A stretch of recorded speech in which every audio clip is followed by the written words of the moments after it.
Welcome back to the Why We See Movies podcast. This is part 2 of our fantastic films of the 1990s. On part 2, we're going to be looking into some guilty pleasures, some of the hidden gems of the 90s, and finish off our top 5 through number 1 choices of the decade. Okay, we'll start off with the guilty pleasure segment. I'll go first again. My guilty pleasure, and I'm man enough to admit it, is The Bridges of Madison County. Starring Clint Eastwood and Meryl Streep, directed by Eastwood. It's also written by the great Richard LaGravenese. Great screenplay. I really think it elevates it above the book. I'm not going to read the book, so I don't know. To me, this is one of the great romantic movies of all time. It's very mature. It's very adult. Meryl Streep plays a housewife in, I think, Iowa in maybe the 50s or 60s who's kind of a war bride from World War II and been brought to America. And it's not all that she cracked up to be. She was probably thinking more New York than Iowa. She meets Clint Eastwood, who's a photographer for National Geographic, who's lost, and they spark up a relationship over 4 days. And it's just one of the great romances of all time. It's got so much heart in it. There's a final sequence with Meryl Streep in the rain, in the car, where when she's got her hand on the handle of the door. It's very intense. It's just a stunningly romantic movie. I love it. Yeah, it's good. Spielberg almost directed it. Sure we've talked about before on the podcast. He didn't. Just like always, I think he would have made it a little too sweet. Maybe. I like the hard edges that it has. Yeah, it's good. Eastwood's perfect. Eastwood is a good choice. It's very good. And the romance between him and Meryl Streep worked quite a bit. I haven't seen it since I originally saw it in the theater, but I'll say that about a lot of movies. It doesn't mean I like it any less. It's a good film for sure. It's got a beautiful score by Eastwood. Again, it's one of Kelly's favorite movies, so I do end up watching it probably more than I normally would, but a very good movie. If you're ever feeling romantic in the years. I'm a romantic at heart. I had When Harry Met Sally on my 80s list, so I'm not opposed to this. Yeah, it doesn't have the comedic aspects of that. It's still worth seeing, and 2 great performances. Yeah. Okay, Ivan, what's your guilty pleasure? Well, for me, I'm going to go a bit different. For me, it's not going to be a movie. It's going to be a bunch of movies. This will be the flip side of mine. By one actor, and that's, as I've talked many times on our podcast, Jean-Claude Van Damme. I just love his movies. And no, actually, if you watch them, some of them actually do contain a lot more story than he's given credit for. I just love all of his movies. I even saw his latest one a week ago, Blackwater. I still like his movies. He's more willing to take chances, kind of make fun of himself these days, which is something a lot of these guys don't do. They take themselves still way too seriously. And the martial arts ones, I think Universal Soldier is a really good action flick that with a good story and an underrated sci-fi movie a lot of people don't really give enough credit to. That one's actually pretty good. I remember liking it. I saw it in the theater. I watched my fair share of Van Damme. I don't think I've seen a single Van Damme movie from start to finish. Oh, wow. Not one. Seen them all. It's just that was the era that I was growing up in, and just love these movies, and I still do. Yeah, I'm a fan of Bloodsport. That's in the 80s. Well, there's Kickboxer, Bloodsport, Time Cop. Time Cop's pretty good, too. Yeah. I like Nowhere to Run. A little more adult movie. And enough said. For the career of JCVD. Exactly. He appreciates your support. All right. He better. Okay, Paul, what do you got for a guilty pleasure? This is a true guilty pleasure, which I'll admit I haven't seen for a long time, but even in memory, it has to be a guilty pleasure. There's no way this movie would ever be on somebody's top 10 list. Darkman, starring Liam Neeson. You know, I take exception to that. I think this is a really good movie, Paul. Directed by Sam Raimi. There's a lot of people who got love for this film. Yeah. I don't think I've seen the sequel or sequels. I can't remember how many came out, but there was 3 altogether. But I remember this was in the onset of when we were starting to get superhero movies. So is this based on an actual comic book or just it's an original property? Okay. So, quirky, goofy, fun. There's some memorable scenes. If you watch this movie, you're not going to think about a cigar cutter the same afterwards. Oh, yeah. That scene still works. Wow. Yeah.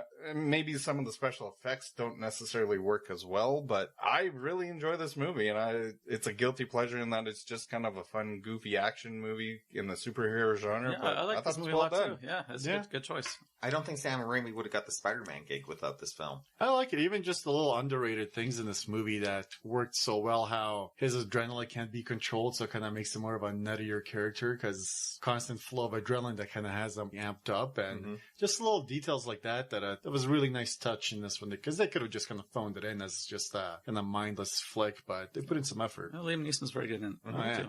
Yeah, it is good. Liam Neeson. I saw this in the theater too. I saw everything in the theater back then. It was a good one. I have all all three of these movies. They came out with like a little set. You get all three of them. I was like, why the fuck not? Why not? All right. Darren, what do you got? I think mine, when you look up guilty pleasure in the dictionary, the name of my film might be in there. I don't think I've ever heard anyone say they like this film. Michael Jordan's Space Jam. I haven't seen it since I saw it in the theater, but I enjoyed his performance. I thought he had a lot of charm to him. I thought he had the potential to be maybe not like The Rock, but a bit of a movie star. I like the gags with the Looney Tunes characters in here. I think there's a lot of fun there. Kind of a silly story. Michael Jordan just playing himself and comes down to the big game versus some animated aliens. There's nothing wonderful, nothing groundbreaking, but I had a lot of fun watching this movie, and I don't mind saying I enjoy Space Jam more than I enjoy Reservoir Dogs or True Romance. Wow. Shake your head. Yeah, Bill Murray's in it, right? Yeah. Yeah, he is. Yeah, he's really good too. Same with Wayne Knight. Oh, yeah. Right? Yeah. There was a lot of good cameos. I don't remember how well the actual Looney Tune characters come off. I remember quite a few gags that I enjoyed. To me, they should be the star of the movie, right? If Bugs and Daffy and those guys aren't working, who cares about Michael Jordan, right? Well, the movie was a lot about Michael Jordan. Yeah. That was definitely it.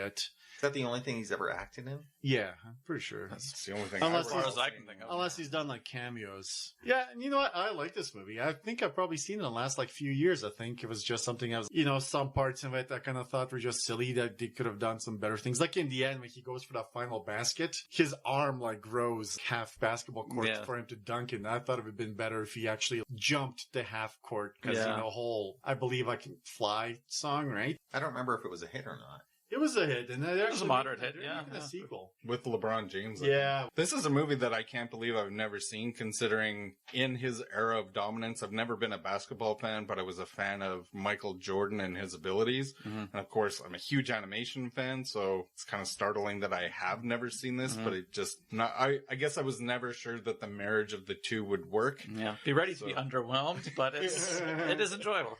I don't own it, so I can't. So that was our guilty pleasures. The Bridges of Madison County, Jean-Claude Van Damme movies, Space Jam, and Darkman. Okay, let's move on to our hidden gems of the 1990s. I have a couple of choices I'll briefly talk about. My first one is a movie called Big Night. This is, for me, the greatest food movie of all time. I love it. It stars Campbell Scott and Tony Shalhoub, who both co-directed it. Takes place, I think, in the 50s. It's basically the story of these two Italian brothers who have come from Italy to set up a restaurant, and it's not going well because the food is too good. People just don't understand the quality of what a good chef he is. And just down the street is one of those Italian joints with music and a little jazzier, and it's got all the attention, and everyone's going there while this poor little restaurant just down the block is suffering. And it's all about them putting on this big night for this entertainer who's supposed to be coming with his band, and they're trying to generate some publicity for the restaurant. It all takes place over the course of about a day or so, and it's one of the great movies about brothers I've ever seen. You just love them, and the food cooking in it for Italian food, wow. Don't watch this movie when you're hungry. Or be ready to go out and get some food afterwards. The dishes in it are amazing. I just love the structure of it. It's a very simply told story. There's a nice relationship with Minnie Driver. Allison Janney has a small role. She's in it. Isabella Rossellini's in it as well. Ian Holm is fantastic as the owner of the restaurant down the street. Great supporting character. He's hilarious in this movie. It's a real hidden gem of the 90s. Yeah, big thumbs up for me. Yeah. Big Night is a great film. Absolutely. Check it out. It is. It's one of the best food-based movies ever made. It's a genre unto itself where the director will spend some time focusing on the preparation and the love that goes into creating a great meal, and you really see that here. There's some other ones like Babette's Feast and Tampopo, some foreign films with food. Eat, Drink, Man, Woman was another one from the 90s, but this one is my favorite. It's so good. Very good. The other one I want to talk about is called Postcards from the Edge. I don't know if it's as much of a hidden gem. Nobody really seems to talk about this movie very much. I think you used this as a rave on one of our first podcasts. You'd recently rewatched it, and really, have we done that many shows? you like it? You like it that much? So I love it. It's basically, I want to talk about Carrie Fisher. She wrote the screenplay to this, and it's based on her life and her dealings with her mother, the main character played by Meryl Streep. It's a fictionalized character, but she's in and out of rehab and has a famous movie star mother. She's an actress. It's all drawing from Carrie's life. And as much as Susanna's Vale, that's the character, as much as her life is kind of going down the drain, the movie's hilarious. Carrie Fisher's wit just comes through every line. I love the screenplay to this. It's one of my all-time favorites. Meryl Streep's great in it. Shirley MacLaine as the mother, playing the Debbie Reynolds role. It's got a nice supporting cast with Annette Bening, Richard Dreyfuss, Gene Hackman in a really nice supporting role. And also Dennis Quaid is in it. Fantastic look at an inside look at Hollywood. It's great. Postcards from the Edge. If you're interested in Carrie Fisher and what her take on her life was, it's a great look at it. Directed by the great Mike Nichols. All right. You got yours autographed by her when she was here? Yeah. I've still not seen this movie. Wow. Yeah. That's one that I've just wanted to see since it first came out. I have a Blu-ray copy coming, so. Yeah, I'll borrow it for sure. The reviews were great when it first came out, and I've always been interested, and I've never seen it. Me neither. And again, it's one that I've been meaning to watch, and especially with Carrie Fisher's passing, it's kind of made it a little more urgent on my list of movies to watch. So up until you talked about it, Ron, I had no idea it was somewhat autobiographical about Carrie Fisher's life. So really am interested in checking this out. Based on her own book, right? Based on her own novel, which is it's a little bit different from the novel, but still really good. Yeah, check it out. Okay, so that was Big Night and Postcards from the Edge. Ivan, what do you got for a hidden gem? All right, my first one's going to be a Forrest Whitaker movie called Ghost Dog, Way of a Samurai. Directed by Jim Jarmusch. Yeah, I don't know. It's just a movie that when I first saw it, I really got into it, and I really like it. Forrest Whitaker. I didn't really know too much about him or the roles that I have seen him in. He just kind of always seemed to have been kind of doing the same thing almost. So when I saw this one, it was significantly different from what I've been used to, and I don't know, just the movie kind of stuck with me. Something that I really liked. And my second one is going to be The Commitments. I love it. Oh, yeah. It's a great soundtrack. I mean, it's so well done. It's a movie about a little Irish band that they're kind of putting together, going on the road, singing kind of old classic songs. And, you know, one of the best lines when the guy shows up at the house talking about he was sent from God to join this band. It's going to be amazing. and then he leaves and the guy's dad comes out. It's like, who's that? It's like, he was sent here from God. And it's like, on a fucking Suzuki? I love the actor who plays the father. I can't remember his name, but he's Cole Meany. Oh, it's Cole Meany. Yeah, he's Cole Meany, who's in almost every movie ever made. For me, I think it's going to be the only movie I can think of where the music was so popular and the band was so good that they actually toured after the movie went on, and you could actually go see The Commitments live because I remember they came to Calgary. And they were actually because the actors were they the singers? Oh, everybody was playing their own instruments in it. Even one of the guys. But the main singer was Gleason. No, he toured too. He was found for that movie. And he can actually sing? Yep. Oh, shit. Yeah, one of the guys in it started the band later on. Remember the movie Once? Mm-hmm. We talked about? He's one of the members of The Commitments in there. Oh, wow. Great performances. Yeah, I love The Commitments. I love the music in it. Great Irish film. Two good picks, Ivan. I like both those films. And I love music, and you'd think I have seen The Commitments, and I haven't. Really? Yeah. Wow. Yeah. It astounds me. So that's one that I might be borrowing before I leave today. We're going to remedy that. Yeah. Wow. It's okay, Paul. Then what do you have for hidden gems? For hidden gems, I have one that I'm a little surprised wasn't on Ivan's list. Copland, directed by James Mangold. Because that's Ivan's number 2 favorite movie of the decade. That's why. This is my favorite performance by Sylvester Stallone by far. Yeah. It's got Harvey Keitel, Ray Liotta, Robert De Niro. I mean, where do you stop? There's so many notable people in this. Chris, if you're listening, and I know you are, I've told you to watch this movie so many times. Here you go. Watch Copland. Chris, do it. The basic story is just, the small town New Jersey sheriff is sick and tired of these New York City cops kind of running his town, and they're corrupt as hell, and he's dead set to do something about it. The last time I watched it, I completely forgot how great of a movie it really was. The minute it starts, I remembered exactly why. Like, great performances, well-written story, well-acted. Love this movie. Yeah, I've only seen it once, and I need to see it again. There's a director's cut of it that's even better. Really? Yeah. I might just buy it. Because the ending a little bit. I really want to watch this again. It's essentially, as you described it to me before I saw it, Ron, it's a Western that takes place, in a modern town. So good. So that's a very good way of putting high noon when he's just exciting stuff. Yeah. It's a top-notch movie. My biggest problem was putting this list together because that's where I was a kid that Oh my, like I basically kind of at one point was like putting actors on this list versus movies. I was like, Arnold. You want to make sure they were all represented. Because it's like whatever movie to have. It's like, yeah, and I love this movie. I would say, I don't think he really had another performance that was kind of like that until Rocky Balboa, right? Yeah, it's a great performance. He went all for it. He gained a lot of weight for the movie. He did. It's my favorite performance of his. Too. And from what I remember, he was kind of almost underrated when he first came out. Some people were even very well. No, like some people were kind of saying, Sylvester Stallone put all this dedication and it wasn't worth it. I was like, what movie are they watching? Yeah, it was a really good Very movie. good, yeah. Real hidden gem. And then my second one speaks to the romantic part of my personality, Before Sunrise, which is the first installment in the Before trilogy. It stars Ethan Hawke, Julie Delpy, and it's a really simple story about an American man who's just on a train across Europe and bumps into this French girl. They strike up a conversation and decide to disembark off the train in Vienna and spend the night getting to know each other, not in a Bada boom, bada bing. but in an actual personality-driven film. And I just love this film. I love that it's romantic, but it's smart, it's witty. The dialogue drives this movie. Oh, yeah. It's a walking, talking movie. When I finally got around to seeing it, one of my best friends had seen this movie and was raving about it, and I thought, we'll see. And I love this movie. It's fantastic. If you like character-driven movies you've got to have the attention span for something like this. It's not going to be everybody's cup of tea, but I love it, and the sequels are great in equal measure, too. Yeah, I don't think I've seen the third one, but it's a very good pick. Yeah, it's a good movie for sure. Yeah, I love the whole trilogy. Richard Linklater. Yeah. Yep. Good choices.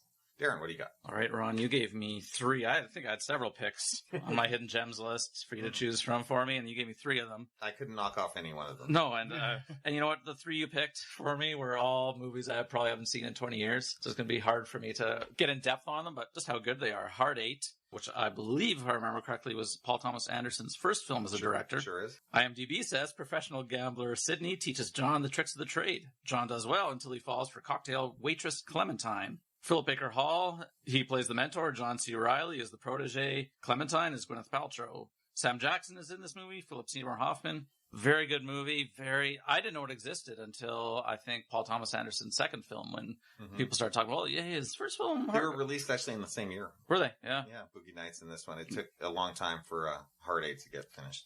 And then I think the success of Boogie Nights gave this movie some traction, and people said, okay, well, let's check out this first film too. It's very good, Hard 8. Check it out. It's an interesting film about gambling, great characters, great script. Great character study. Yeah. Philip Baker Hall. Yeah, him and John C. Reilly, very good in it.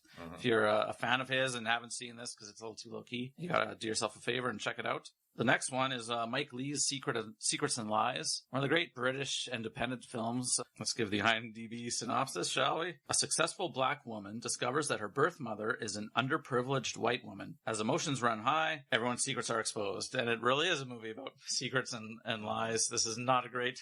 That's a bad... Yeah, it doesn't make it seem as good as it is. Mike Leigh is a great director. I think he wrote the film as well.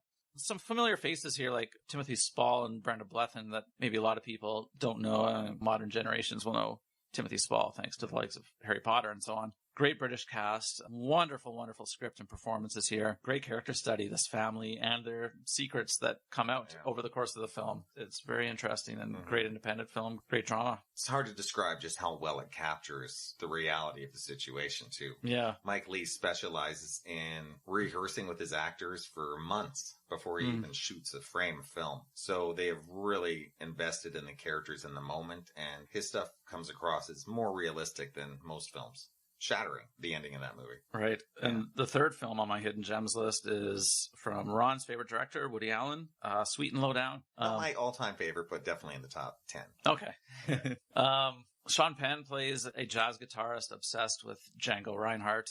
I talk a lot about film scores on this podcast, so probably people aren't aware. I'm a big jazz fan, and I love jazz guitar. And, of course, Django Reinhardt is legendary, just a great musician. And Sean Penn, as a character who idolizes him and really wants to be that kind of jazz guitarist as well. There's a lot of great music in this film. It's a wonderful story. Woody Allen has a wonderful screenplay here. A lot of great performances. Real quirky character, too, he plays. Yeah, he is very quirky. It's real Sean Penn. It's investing in a character. He's got this weird voice. Yeah, it's made for Sean Penn, this film, and he's very good in it. He delivers the goods. Sean Penn, on the first day on set, he hadn't told Woody what he was going to do with the voice and his tics and all the little things he brought. And he was so sure that he was going to be fired on the first day that he's going to say, "What the hell are you doing? This is not the character I wrote."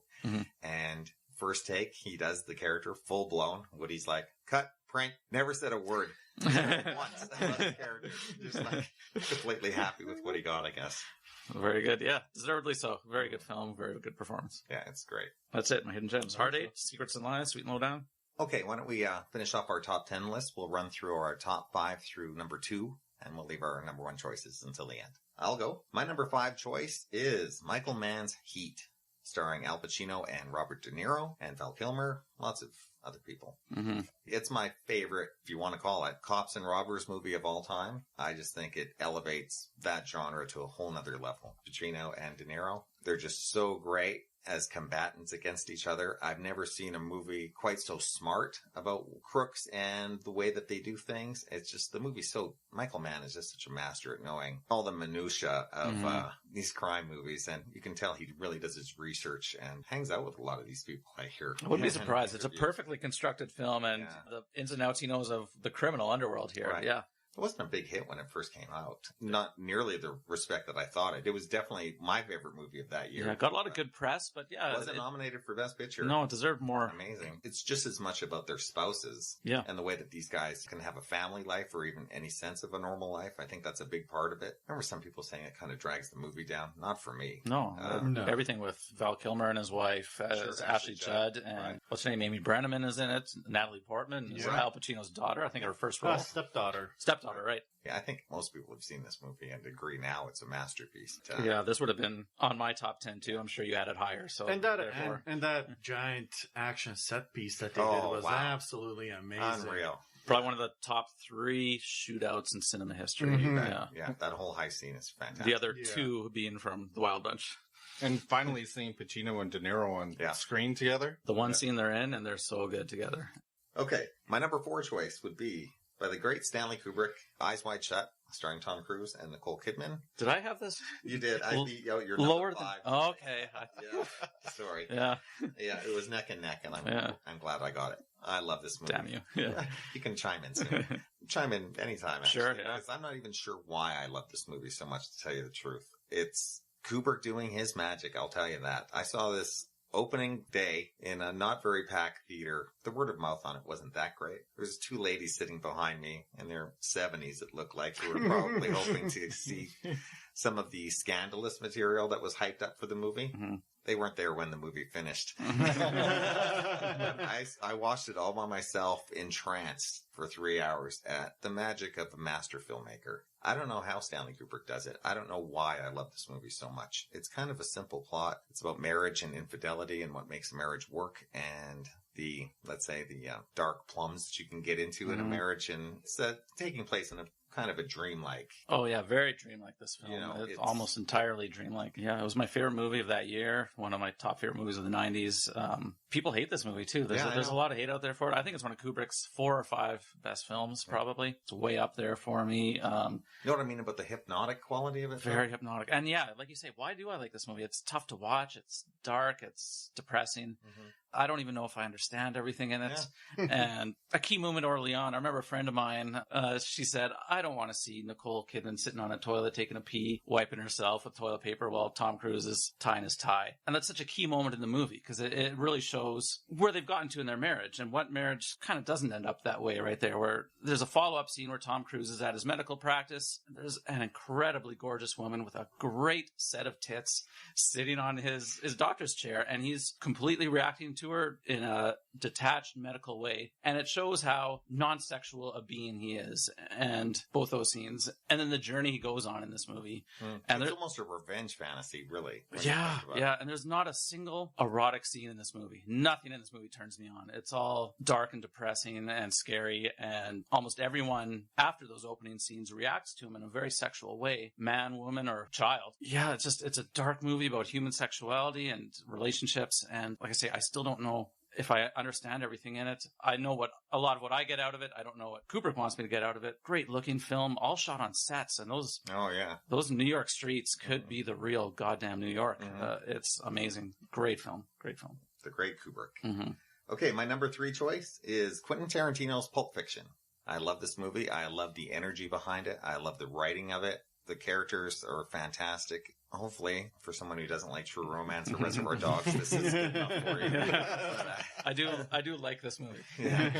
Yeah, I still remember the energy in the theater watching it that opening weekend. I don't think I remember a crowd being so with a movie. With Amanda Plummer on top of the table, every last one of you. The crowd was cheering when the title came up. It was a benchmark in cinema history. I think we were all kind of waiting for a movie to up the ante on what film was at that time. It was the first time I felt like someone in the 60s must have felt seeing the movies of the French Nouveau or something where you just... It really changed the possibilities of what film could be, and the dozens of imitators that came throughout the rest of the 90s really attests to that. It still holds up. I love it. I watch it all the time. Me too. So memorable, and a game changer as much as I love the previous 2 movies of his. Yeah, this is fantastic. A relentless pace, different types of stories that all meld together. Breaking down the story in different ways.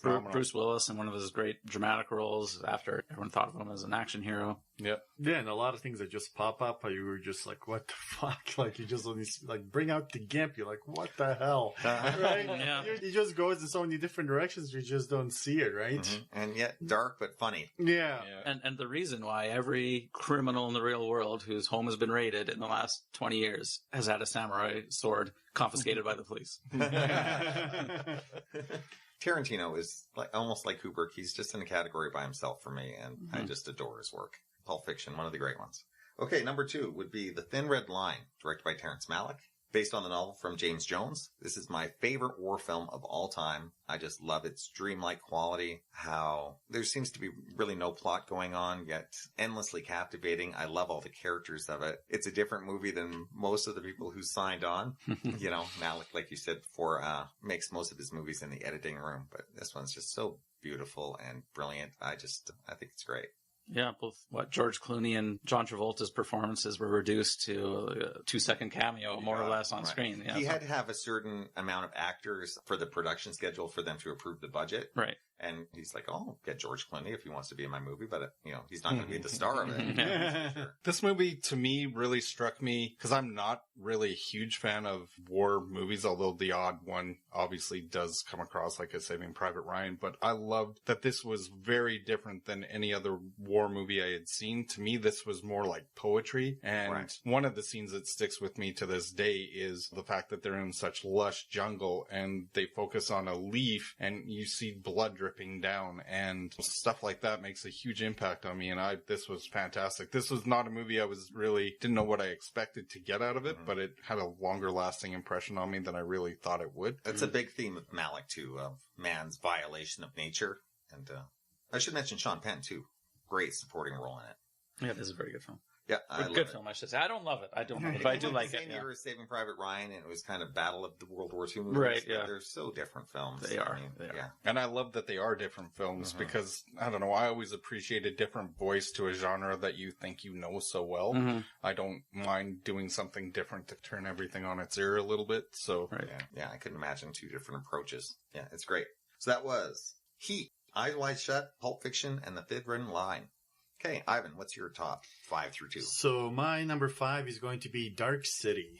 So this is it's a sci-fi movie by Alex Proyas with Rufus Sewell, Jennifer Connelly, Kiefer Sutherland, and William Hurt. You're always kind of wondering what's going on, and very dark, kind of gloomy. When they reveal the big twist, you're blown away, and just everything going on. And it's just fun because nobody really ever questions their existence. And then once they're actually asked a specific question, they always seem so sure of the answer, but then nobody knows it. But they don't know, yeah. Yeah. This is the movie that, to me, out-matrixes the Matrix. It does a better job, to me, of evoking those questions about the nature of reality. Yeah. I love Dark City. Yeah. I love this movie. It's great. Very I good love movie. the set design of it, how it's taking 40s and 50s, different styles, and mashing them all together. Yeah. Once again, it's another neo-film noir, yet sci-fi, And the mystery of it is so good. Yeah, it's one of my favorite sci-fi movies of the decade, for sure. It was on my top 20. You beat me out. My next one, number 4, is Leon the Professional.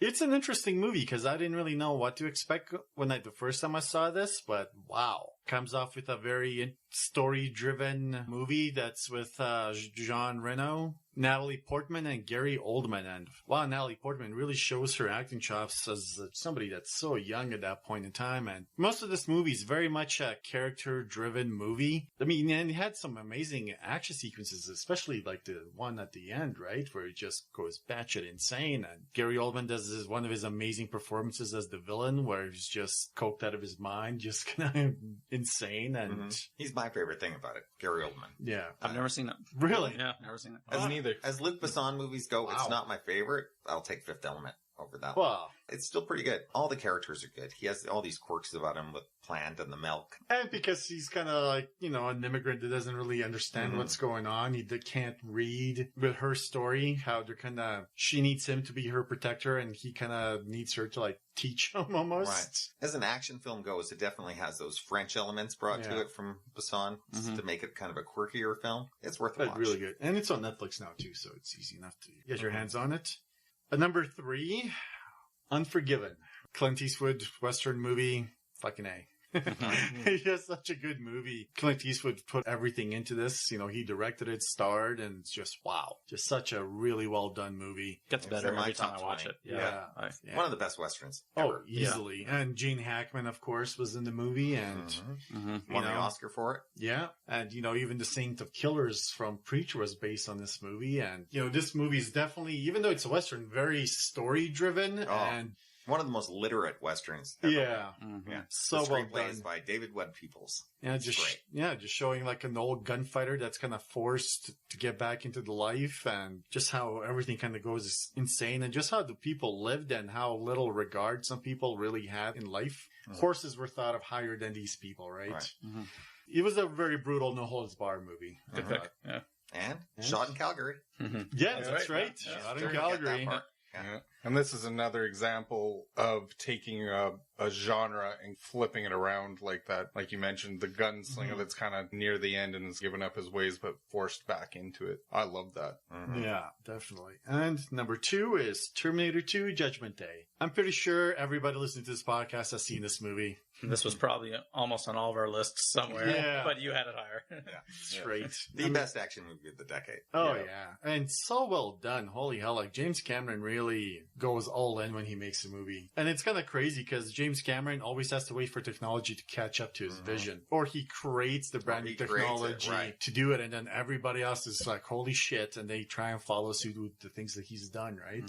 I remember seeing it in the theater, and that shot with the checkerboard floor. Yeah. He rises up. I didn't know what was going on. Is this special effects? I don't understand what I'm seeing. He was so ahead of the game in it. It Oh, was yeah. brilliant. I mean, stuff that you've never seen before, like just amazing. And the fact that they were able to do it. And I think that the CGI still holds up today. Like it was so well done. He's flying the helicopter shooting, and then you kind of notice the extra arms coming out of the body. Find out. Yeah, the extra arm to control it. Yeah. Because the 2 arms were using guns. Shooting, Yeah. yeah. And even that scene in the end when he's kind of frozen and then all Yeah, the pieces are melting, kind of coming back together. Mhm. Really well done. Perfect film. I will never forgive friend of the podcast, Jeremy Thomas, for ruining for me that Schwarzenegger was the hero of the film, not a film. Yeah. Because that's such a great storytelling element at the beginning where he's coming down the hallway and brings the shotgun out of the flower box, and I never got to you have experience no that. ideas. Yeah. Oh, It was ruined for me that he was there to save her. that's too bad because that totally flips that character from the first one too. Like that's genius. Bad Jeremy, Jeremy. shame on you. Yes. And I'm pretty excited that James Cameron's coming back to the franchise. Mm-hmm. So, Yeah, it'll be a sequel to this movie. yeah, which is, I'm kind of getting tired of the whole thing when they're making a bunch of sequels to movies and they decide, well, we'll just go back and say it fits here and erase everything. It's kind of getting kind of confusing, but fuck, I'm excited. And it won't be a shame to ignore some of the other Terminator films. True. And I mean, it's legendary the detail he puts in his movies, some of those behind the scenes features, that how much he goes over and control freak over every little thing that he has to be absolutely perfect. Well, even some of the cut scenes that are pretty well finished. Like there was one I remember seeing on the special features that I wish would have been in the final movie. And maybe it isn't an extended cut where they show them changing out the chip in the Terminator's head, and they actually filmed it with Linda Hamilton, where they actually filmed it with her twin sister because she wasn't available at the time. But it's beautiful showing them peeling back the scalp, exposing the mechanism where they open up his head and change out the chip. That is in the director's cut. Is it? Yeah. And it's not the only scene in the film to feature her twin. Yeah, it's the one in the end when they the both, T-1000 is Sarah, and Sarah shows up behind her. Oh, that makes sense. Yeah. Although I think ultimately I prefer the theatrical cut. I think it's leaner and more streamlined than the director's cut. Because some parts, like even there's that one deleted scene where Terminator's trying to smile, and that was just so creepy. The best left out of the film, I think. Yeah, definitely. Yeah. But so amazing. Okay, so that was Dark City, Leon the Professional, Unforgiven, and T2, Judgment Day. Paul, what do you got for top 5 through 2? 5 through 2, we'll start with Bryan Singer's The Usual Suspects. I love this movie, and it's kind of funny. This was a movie that I wasn't really even all that hot on seeing, but my buddy just had a screener pass, so thought, what the hell, let's go see it. Might as well, it's free. And the end reveal had us both picking up our jaws off the floor. This is a fantastic crime thriller, all about trying to figure out who this master crime lord is, Kaiser Sose. Fantastic cast with Gabriel Byrne, Kevin Spacey. There's so many. Benicio del Toro, Stephen Baldwin, Chaz Palminteri. Just a fantastic cast, a well-crafted story, and a great thriller that got me in the end. And to me, even though you know how this story ends, doesn't diminish the film from being able to rewatch. I love this movie. For me, it does diminish. Subsequent viewings of this film for me have not been nearly as effective as the first one. I think it's a good film, but when the whole crux of it hinges on the last 30 seconds and you already know what it is, I can't enjoy it as nearly as well as I did that first time I saw it. I also think it's to its detriment that you can't figure it out along the way. Until everything is revealed, there's no way you could figure it out. You have no idea. Yeah, to me. So it's a fun first watch, but it doesn't hold up on multiple viewings for me. Maybe the cast pulls it through, just the performances. It's a great cast with great performances. Yeah. Kevin Spacey keeps showing up in this decade for us. And one of the great character names, too, Kaiser Sose. Yeah. And Verbal Kent. Great double bill. And it was always funny just because when Benicio del Toro, he felt like his character was bored and wasn't enough there, so he decided to do that mumbly voice for... Make him unintelligible. Yeah. And the cast just couldn't stop laughing, especially in the lineup scene, right? Yeah, you can tell there's some real laughs going on. Apparently the director, like Bryan Singer, was going mental on these guys because it was supposed to be a serious scene and they just couldn't stop. Not a great movie, but a good one. I beg to differ. All right. Number 4, Good Will Hunting. The first thing that put Ben Affleck and Matt Damon on Hollywood's radar and my radar. Robin Williams has a standout performance. It's got so much heart and a lot of angst in it, too. This story of these men growing up in Boston and the trials and tribulations they face and their general attitude towards things. I love this movie. It gets me every time. So that's a very good movie. Yeah. They won the Oscar for the screenplay. Mm-hmm. Yeah. They literally wrote their own ticket into Hollywood, which is pretty cool. They've done all right since. And I think even Casey Affleck has such a great performance in this as the younger brother that it's... And Minnie Driver's good too. Yep, yeah, absolutely. And again, another movie that has a lot of memorable lines and quotes in it. And yeah, Robin Williams is fantastic in this. I love his performance. And it was nice. There was a lot more subdued performance in his other ones. I so much more prefer Robin Williams like this. Yeah. Doing some real acting than his zaniness most of the time. Yeah, he's great in this. It's a great movie. I love it. Number 3, The Shawshank Redemption, based on Stephen King's short story, Rita Hayworth and The Shawshank Redemption. Again, strong performances, strong cast, Morgan Freeman and Tim Robbins. Yeah, just a beautiful story about humanity and... Friendship. Friendship, absolutely. One of the best movies about friendship ever made. Mm-hmm. And yeah, this movie doesn't always necessarily take you where you think it's going to go, and it's absolutely beautiful and hits you in the gut every time, and it's phenomenal. I absolutely love this movie. Yeah, great film for sure. I agree. Everything you said. Absolutely. Did you see it in the theater? No, I bet you none of us did. I did. You did, eh? Yeah, I was grabbing all my friends to see it because of the Siskel and Ebert review, and they went crazy over it. But yeah, it was not a hit when it came out. It was kind of a flop. Yeah. But again, just being in the theater and when that moment happens, when the poster's torn, Yeah. the movie is so well written, you're never thinking for a second that the movie has an alternate agenda. Yeah. And when it hits you, amazing. It's just, I've never been floored like that before, where they're just, wow. Mhm. Yeah. And it's not a cheat either. You No, know, it's no. well deserved. Yeah. Yeah. Great prison movie. One of the best Stephen King films ever made. Frank Darabont, great job as the director. And nobody's going to be surprised when I mention the number 2 title in my top 10, The Iron Giant. Mhm. I love this movie. Anybody that's listened to the animation special knows how much I love this movie. It's the story of a boy and his pet robot.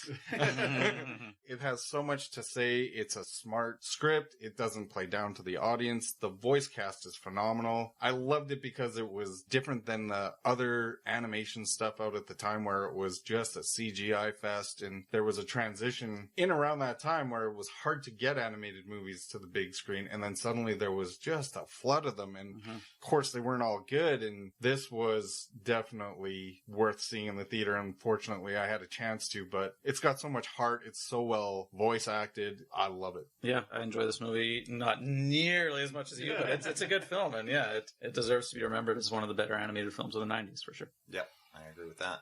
So that was The Usual Suspects, Good Will Hunting, Shawshank Redemption, and The Iron Giant. Hey, Darren. It is no surprise to me what I now know to be Ron's number 1 pick of the 90s. Obviously, it was probably one behind him for me, too. He at least gave me another Scorsese film. For me, number 5 is Casino. I don't know what you're talking about. This is a fantastic film, Casino. I love it. Great follow-up to some of his earlier masterpieces. Once again, what a great cast. A nearly 3-hour crime epic.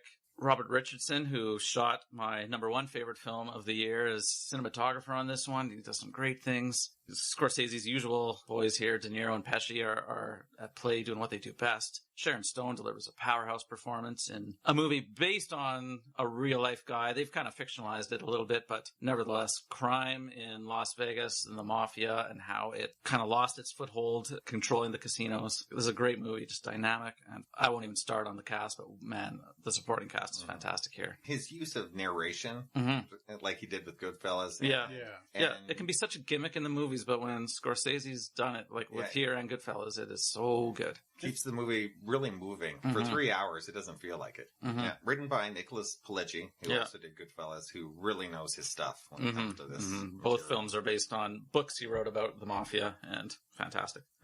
Number 4 is another crime film for me, Brian De Palma's Carlito's Way, with the screenplay by David Koepp. Just to go back to something we were talking about a bit earlier, David Koepp said in an interview that Brian De Palma was telling him, you're kind of known for, more movies that are a little more populist and action-oriented, so people are going to really give you, your props for the screenplay. It's kind of my comeback film after making, a few disappointments like Raising King, so I think, I'm going to get some critical praise. This is coming off of Al Pacino's big Oscar win for Scent of a Woman, so the critics are really going to get down on him for this film. Sean Penn hasn't made a film this, had a performance this unique in a while, so the critics are going to love him, and David Koepp was saying, yeah, bang, bang, bang, bang. Brian De Palma was right about everything, and I kind of agree with everything, except Al Pacino is outstanding in this film, too. A great crime film. Brian De Palma really knows this territory. He knows how to shoot these guys. The characters are so good, so well written. Sean Penn is great. Al Pacino is great. Supporting cast with people like Penelope Miller and Luis Guzman. Patrick Doyle wrote a fantastic score for this. That final Grand Central chase scene is so good. Great action sequence. The score drives it along. Brian De Palma's camera. There's about a 2-minute sequence in that chase scene where I don't even know what he does. The camera must go from a handheld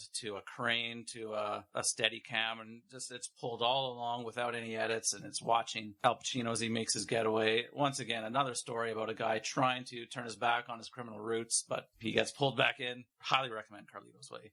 My 3rd favorite film of the decade. There's so few films where you can say this about, but you watch this and you say, man, I did not know movies could be like this. Spike Jonze's Being John Malkovich.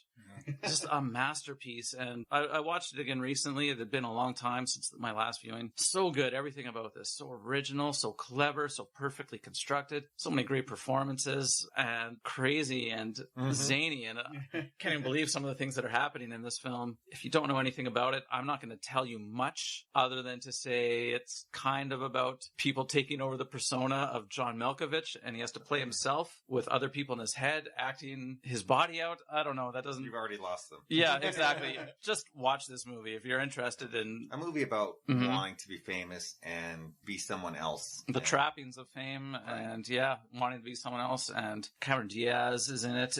Catherine Keener, John Cusack, in addition to John Malkovich. Great cast, great script. Written by Charlie Kaufman. That needs to be said. Great writer, a great original writer. Check out Being John Malkovich. It's one of a kind.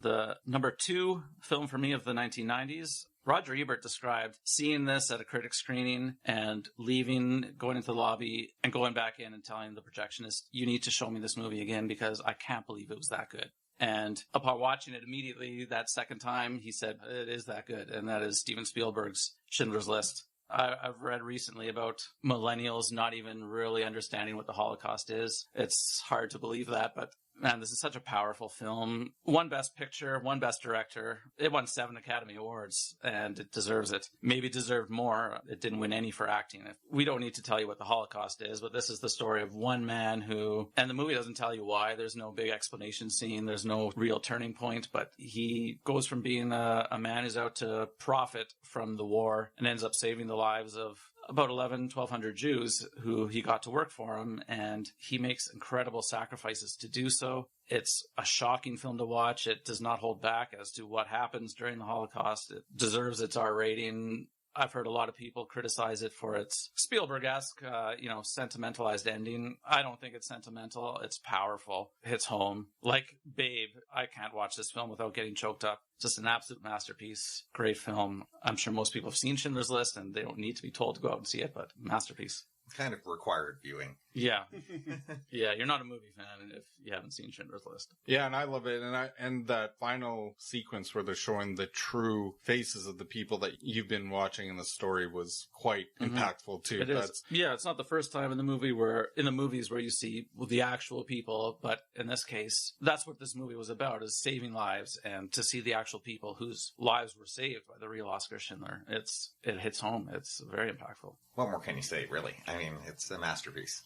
See Schindler's List if you haven't seen it. At least once. Yeah. It's a tough watch, but I watch it every few years. It's what cinema is all about. You didn't mention it, but great score. Yeah, I can't believe I didn't say that. And John Williams' last Oscar for Best Original Score was for Schindler's List. Haunting. Deserved. Wow. Powerful score. And Spielberg's first film with Janusz Kaminski, who's shot every one of his films since. Good match. Great cinematographer. Okay, so you had Casino, Carlito's Way, Being John Malkovich, and Schindler's List. You got it. Okay, let's move on to our number 1 picks of the decade. My number 1 film is Martin Scorsese's Goodfellas. You were right.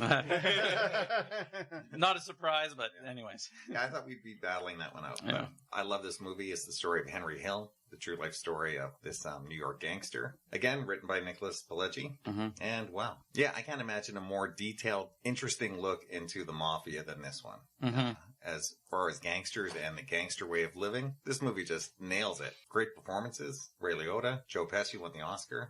Robert De Niro. It's just one of the great movies of all time. Yeah, Lorraine Bracco and so many others. Paul Sorvino. Dances with Wolves got all the kind of love for 1990, and I really, really like Dances with Wolves. It's a very good movie, but I mean, this is the movie that will stand the test of time. Award, though. Wow. Yeah, exactly. I mean, this is a directed movie. But it's Dances with Wolves is so Hollywood friendly, and this is less so. Yeah, it should be. It's so much fun. It's hilarious and dark, and it's a masterpiece. It goes through everything you can imagine that a movie could do. Easily one of the best films of the 90s. I would imagine most, again, who are listening to a movie podcast know Goodfellas, but if you haven't, check it out. One of the great ones. Goodfellas, my number 1 choice of the decade. An easy choice, actually. This one, the rest of my list is harder than this, but yeah. Okay, Ivan. So my number 1 pick is going to be The Crow. Another Alex Proyas movie. That's right. This is also a comic book movie, actually, that's, I think, highly underrated. It's kind of been almost forgotten, especially with all these new movies coming out. And it features Brandon Lee in his star-making performance, but also his last performance. Yeah. Unfortunately, he died due to an on-set accident. Anyway, so yeah, this is just kind of like actually it's a bit of a romance movie, but an action flick, and it has so much story and character development, and wow, like when I first saw it, I was pretty blown away. I mean, even though I was pretty young at that time when it came out, I saw it when it did come out. Was I even a teenager at that point? Yeah, 91 or 92. Yeah, I think I was in high school, so you would have been like 10. Yeah. So I was a huge fan of this movie, and I still love it. It was so well done, and they took a lot of liberties from the comic book, but you know what? It worked great with the things that they did cut out, and so well done. And Brandon Lee gives an amazing performance, and wow, too bad that he never got a chance to kind of develop and go on to make more movies. Yeah. Yeah, he had a natural screen charisma for sure. Yeah. And, who knows what he could have done? He was just starting. Yeah. He was. Like, he made a few movies before this, but, most of them people haven't seen. Maybe they might have seen, like, Showdown Little Tokyo with Dolph Lundgren. Yeah. Rapid Fire, possibly as well, but that one wasn't as well known. No. Got cast in this, and wow, just such a shame what happened. Yeah. Tragedy on set, for sure. Yeah. I haven't seen it in decades, literally. But, I'd be willing to give it another chance. I probably saw it in the late 90s for the first time, and I didn't love it. Medium cool on it, but it had a lot of great elements and great vision to it, for sure. Yeah, and I really like the gothic tone. I really like the style of it. I wouldn't say I love it by any means, but I can certainly see why people would. Okay. Paul, what's yours? My number one of the decade is also a Steven Spielberg movie, and obviously the more popcorn-friendly of his offerings for the decade, but Jurassic Park. And it was the culmination of all my childhood obsessions with dinosaur and movies, and seeing these dinosaurs on screen for the first time was a huge thrill, and I saw this movie 12 times in the theater. I loved this movie. Great storytelling. Steven Spielberg at his best, audience-pleasing, great performances from the children, memorable moments. I love the music in it. I could watch this movie morning, noon, and night. I just ate it up like a T-Rex. To me, I wish its characters were as good as the characters in Jaws, and then I love it even more. It's a very good movie. I've seen it probably half a dozen times in the theater. And everything you said about it holds true. No one can direct action like Spielberg, and things like the T-Rex scene and the finale are just so exciting and so thrilling. Yeah, popcorn entertainment at its best. Yeah, that scene in the kitchen is really good. Yeah. Yes. Yeah, I love it. And here's two kid actors who, the movie doesn't rely solely on these children actors, but they're very good at what they have to do, and it holds up every time I've seen it since. Yeah, this one was definitely a great all-around movie. And such great visuals, too, right? Like, they did an amazing job with those dinosaurs. They look just spectacular. Combination CG and Stan Winston and... Yeah. Sound design and visual designs, like that iconic moment where you see the ripples in the glass, and when you see what they did to create that. That was a tough special effect for them to get. But Spielberg wanted it, and he made them get it. Yeah. And they found it with a guitar string. Yeah. Spielberg pulled off one of the greatest double hits of all time with Jurassic Park, the most successful film of all time, and Schindler's List, the most acclaimed film of that year. Yeah. The same year. About 6 months apart. Yeah, that's amazing. Not too shabby. Okay, Darren, what do you got? My favorite film of the 1990s is Oliver Stone's JFK. Man, is this a movie that took me by surprise. I saw it in the theater when I was in grade 10, and it just blew me away. You'd never expect, I'll call it a courtroom drama, but that a courtroom drama can be so thrilling and so exciting and hold you enraptured for 3 hours. I think most people probably know JFK, that is President John F. Kennedy of the United States, was assassinated. Lee Harvey Oswald is believed by many to be the lone shooter. This movie tears that theory apart and makes it seem like, it's got to have been a conspiracy. I'm not a conspiracy-minded person. I don't think that the mafia killed Brandon Lee. I don't think the government is covering up, little green men in Area 51. But the evidence in support of a conspiracy behind the JFK assassination, to me, far outweighs the lone gunman explanation. And this movie is just so dynamic. It's exciting. Oh, the cast is phenomenal. Might be the best cast out of every movie we've discussed today. And we've had a lot of great casts to talk about. The script is wonderful. This is the story about Jim Garrison, the only man who ever brought a criminal case in the assassination of JFK to trial. One of the few movies where, that final courtroom scene is not a profound, everyone standing up cheering victory, and it's such a perfect ending. John Williams was scoring Hook at the same time for Spielberg as this, so it's the only time where he wasn't scoring a picture. John Williams does not like to visit the set or read scripts, but he did for this movie, and he just wrote and recorded some pieces for Oliver Stone to place in the movie as he could, and he was inspired by what he saw on set. It's as close to an action film as a courtroom film can get. It's exciting. The editing is amazing. It won Academy Awards for its editing and cinematography, both very deserved. I'm sure a lot of people who are listening today have seen it, and a lot of people haven't. It is so worth seeing. It's an exciting movie. Whether you believe in the conspiracy or not, you can believe it from this film, and Oliver Stone has sources to back up all the information. Sometimes he's criticized because he's done things like combining characters from real life into one composite character in the movie, and critics will tear him apart for that. And you need that for dramatic purposes, but And he is throwing out every theory imaginable. he puts them all in here. Right. He puts every theory into here, and they're given a certain amount of weight, and he lets the viewer decide what they think is behind it. And great film. I love JFK. I could watch it every year for sure. Yeah. And just the way it's constructed,